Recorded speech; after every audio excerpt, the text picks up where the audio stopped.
പ്രിയമുള്ള എൻ്റെ വിദ്യാർത്ഥിനികളെ എല്ലാവരെയും ഞാൻ ഓൾ കേരള ഡിസ്റ്റൻസ് എഡ്യൂക്കേഷൻ എന്ന് പറയുന്ന നമ്മുടെ സ്ഥാപനത്തിൻ്റെ കീഴിലുള്ള ഓൺലൈൻ വീഡിയോ ക്ലാസ്സിലേക്ക് സ്വാഗതം ചെയ്യുകയാണ്.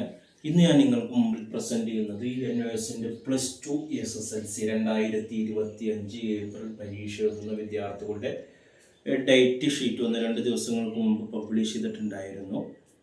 അതുമായി ബന്ധപ്പെട്ട കാര്യങ്ങളാണ്. ഡേറ്റ് ഷീറ്റ് കിട്ടിക്കഴിഞ്ഞാൽ ഏകദേശം നമുക്ക് എക്സാമിൻ്റെ ഡേറ്റ് എന്ന് മുതൽ എന്ന് വരെ എന്നുള്ളത് അറിയാൻ കഴിയും.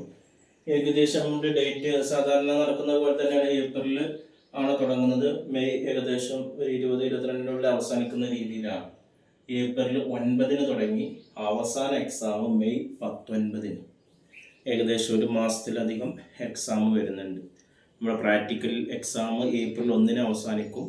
അത് കഴിഞ്ഞ് ഏകദേശം ഒരു 18 ദിവസം കഴിഞ്ഞാൽ തിയറി എക്സാം ഒരു 1 വീക്ക് കഴിഞ്ഞാൽ തിയറി എക്സാം ആരംഭിക്കുകയാണ് ചെയ്യുന്നത്. ഇപ്പോൾ ഏപ്രിൽ 9 എക്സാം എല്ലാവർക്കും ഉണ്ടാകണമെന്നില്ല. ഓക്കെ, ചിലപ്പോൾ 10-നായിരിക്കും, ചിലപ്പോൾ 11-നായിരിക്കും. ഇതിൻ്റെ അടിയിൽ നിങ്ങൾക്ക് ചിലപ്പോൾ 5 വിഷയം അല്ലെങ്കിൽ 6 വിഷയം അല്ലെങ്കിൽ 7 വിഷയമായിരിക്കും രജിസ്റ്റർ ചെയ്യുക. ഇത്രയും ഗ്യാപ്പിൻ്റെ അടിയിൽ നിങ്ങളുടെ ഡേറ്റ് ഏതെങ്കിൽ ആ ഡേറ്റിന് മാത്രം നിങ്ങളുടെ സബ്ജക്റ്റ് അറ്റൻഡ് ചെയ്താൽ മതി. ഓക്കെ, അപ്പോൾ അതിൻ്റെ ഡേറ്റുകൾ നിങ്ങളുടെ പഠിക്കുന്ന സ്ഥാപനത്തിൽ കോൺടാക്ട് ചെയ്താൽ കിട്ടും. ഏതെങ്കിലും വിദ്യാർത്ഥികൾക്ക് സബ്ജക്റ്റിൻ്റെ ഡേറ്റ് അറിയില്ലെങ്കിൽ വാട്സപ്പിൽ PM കോൺടാക്ട് ചെയ്ത് കഴിഞ്ഞാൽ ഞാനത് അയച്ചു തരാം. എക്സാമിൻ്റെ ടൈം 2:30 മണി മുതൽ 5:30 മണി വരെ. 2:30 ഉച്ചക്ക് 2:30 തുടങ്ങി വൈകുന്നേരം 5:30 വരെയാണ് വരുന്നത്. 3 മണിക്കൂർ എക്സാം. ആ ഒരു കാര്യം നിങ്ങൾ ശ്രദ്ധിക്കണം. തിയറി പേപ്പറുകളൊക്കെ ഈ രീതിയിലാണ്. ഇംഗ്ലീഷ്, മലയാളം അങ്ങനെയുള്ള രീതിയിൽ, ഫിസിക്സ്, കെമിസ്ട്രി ഇതൊക്കെ 3 മണിക്കൂറാണ്. എന്നാൽ കൂടുതൽ പ്രാക്ടിക്കൽ മാർക്കുള്ള സബ്ജക്റ്റ് ഉണ്ടാവും. Data entry, painting. കൂടുതൽ പ്രാക്ടിക്കൽ, കുറഞ്ഞ പ്രാക്ടിക്കൽ അല്ല, കൂടുതൽ പ്രാക്ടിക്കൽ മാർക്കുള്ള data entry, painting, computer application ഇതുപോലുള്ള സബ്ജക്റ്റുകളൊക്കെ ആണെങ്കിൽ 4 മണിക്ക് തന്നെ എക്സാം അവസാനിക്കും. 1.5 മണിക്കൂർ മതി, നേരെ പകുതി ടൈം മതി. കാരണം അവർക്ക് 30 മാർക്ക് അല്ലെങ്കിൽ 40 മാർക്കിൻ്റെ എഴുത്ത് പരീക്ഷയുള്ളൂ. പിന്നെ ഇതിൽ ക്വസ്റ്റ്യൻ പേപ്പർ 100-ലാണ് വരുന്നത്. പ്രത്യേകിച്ച് 80 മാർക്കിൻ്റെ എഴുത്ത് പരീക്ഷയുള്ള English, Malayalam, physics, chemistry, biology, history, politics ഇങ്ങനെയുള്ള വിഷയങ്ങൾക്ക് 100 മാർക്കിൻ്റെ ക്വസ്റ്റ്യൻസാണ്. അതിനെ 80-ലേക്ക് കൺവേർട്ട് ചെയ്യുകയാണ് ചെയ്യുന്നത്. കാരണം നമുക്ക് 20 മാർക്ക് അസൈൻമെൻ്റ് ഉണ്ട്. ആ അസൈൻമെൻ്റ് ഉള്ളത് കൊണ്ട് നമ്മൾ 100 മാർക്കിൻ്റെ ക്വസ്റ്റ്യൻ പേപ്പർ തന്നെയാണ് അറ്റൻഡ് ചെയ്യുന്നത്. പിന്നെ അത് റിസൾട്ട് വരുമ്പോൾ 100-നെ 80-ലേക്ക് കൺവേർട്ട് ചെയ്യും. പിന്നെ 20 മാർക്ക് അസൈൻമെൻറ്റ്. അങ്ങനെ 80 + 20 100ആണ്. ഇനി ഏതെങ്കിലും ഒരു വിദ്യാർത്ഥി അസൈൻമെൻറ്റ് സബ്മിറ്റ് ചെയ്തില്ലെങ്കിൽ അവർക്ക് 100 തന്നെയാണ്. പരീക്ഷ എഴുതുന്നത് 100-ലാണ്, കൺവേർട്ട് ചെയ്യുന്നത് 100-ലേക്കാണ്. ഓക്കെ, അപ്പോൾ അതായത് 80-ലേക്ക് കൺവേർട്ട് ചെയ്ത വിദ്യാർത്ഥിയാണെങ്കിൽ 100-നെ 80-ലേക്ക് കൺവേർട്ട് ചെയ്ത വിദ്യാർത്ഥി എന്ന് പറഞ്ഞാൽ വിദ്യാർത്ഥി അസൈൻമെൻറ്റ് വെച്ച വിദ്യാർത്ഥിയാണ്. ആ വിദ്യാർത്ഥികൾക്ക് 80-ൻ്റെ 33%. 80 മാർക്ക് എഴുത്ത് പരീക്ഷ നടക്കുന്നത്. അതിന് 33%, ഏകദേശം 26 മാർക്ക് എഴുതി പാസ്സാണ്. ഇംഗ്ലീഷ്, മലയാളം, ഫിസിക്സ് അല്ല, English, Malayalam, Arabic, history, sociology, politics ഇങ്ങനെയുള്ള വിഷയങ്ങൾക്ക്. ഓക്കെ, അതേപോലെ തന്നെ ഈ physics, chemistry, biology, home science ഇതുപോലുള്ള വിഷയങ്ങളുണ്ടാവും. അതായത് ഏകദേശം ഒരു 20 മാർക്ക് പ്രാക്ടിക്കൽ വരുന്നുണ്ടാവും. 20 മാർക്ക് പ്രാക്ടിക്കൽ വരുന്ന വിദ്യാർത്ഥികൾക്ക് ആ ക്വസ്റ്റ്യൻ പേപ്പറിന് 100 മാർക്കിൻ്റെ ക്വസ്റ്റ്യൻ പേപ്പറിനെ 64-ലേക്ക് കൺവേർട്ട് ചെയ്യാണ് ചെയ്യുന്നത്.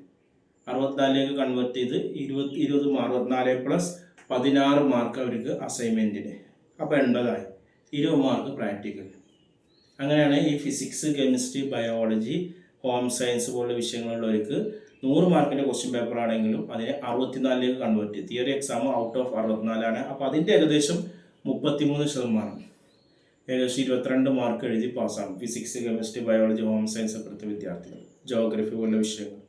ഈ പറഞ്ഞ 26 ആയിക്കോട്ടെ 22 ആയിക്കോട്ടെ എഴുത്ത് പരീക്ഷയിൽ അസൈൻമെൻറ്റിൻ്റെ മാർക്ക് കൂടാതെ തന്നെ നമ്മൾ 33%.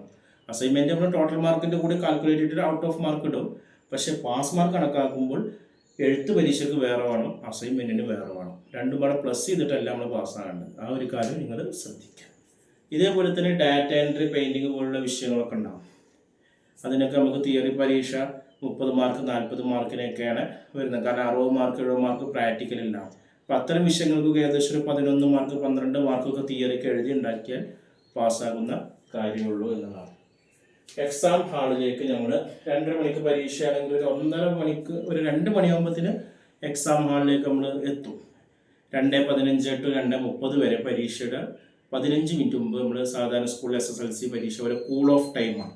ആ 15 മിനിറ്റ് നിങ്ങൾ ഫുള്ള് ക്വസ്റ്റ്യൻസ് വായിച്ച് മനസ്സിലാക്കണം എന്നുള്ളതാണ്. ആ സമയത്ത് നിങ്ങൾ എഴുതരുത്. വായിച്ച് മനസ്സിലാക്കി നിങ്ങളുടെ മനസ്സിലൊരു ഐഡിയ വേണം.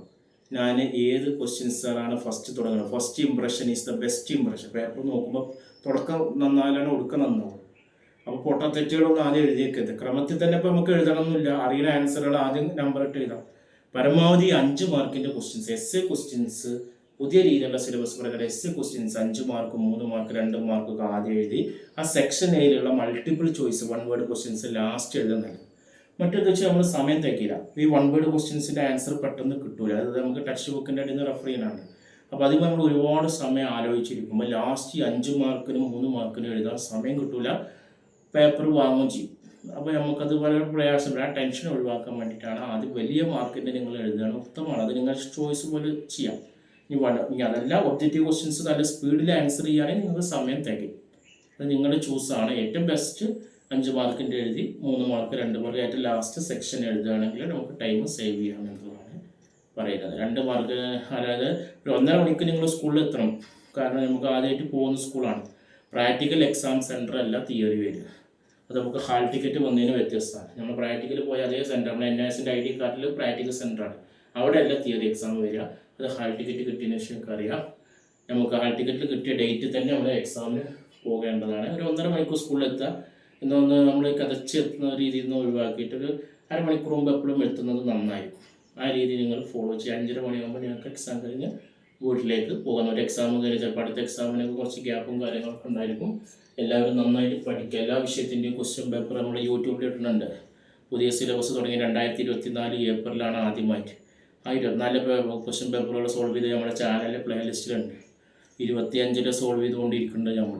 ഈ 2 ക്വസ്റ്റ്യൻ പേപ്പർ മാത്രം നിങ്ങൾ ഫോളോ ചെയ്താൽ മതി. അതിൻ്റെ മുന്നത്തെ വർഷത്തേക്ക് ഓൾഡ് സിലബസാണ്. അത് ഫോളോ ചെയ്യേണ്ട ആവശ്യമില്ല. എന്തെങ്കിലും സംശയങ്ങളുണ്ടെങ്കിൽ അഡ്മിഷൻ സംബന്ധമായ കാര്യങ്ങൾക്ക് ക്ലാസ്സുകൾക്ക് ഇപ്പോൾ 2025 ഒക്ടോബർ ബാക്കുള്ള അഡ്മിഷൻ ഡേറ്റ് എക്സ്റ്റെൻഡ് ചെയ്തിട്ടുണ്ടായിരിക്കും. അഡ്മിഷൻ എടുക്കാൻ താല്പര്യമുള്ളവരുണ്ടെങ്കിൽ കോൺടാക്ട് ചെയ്യുക.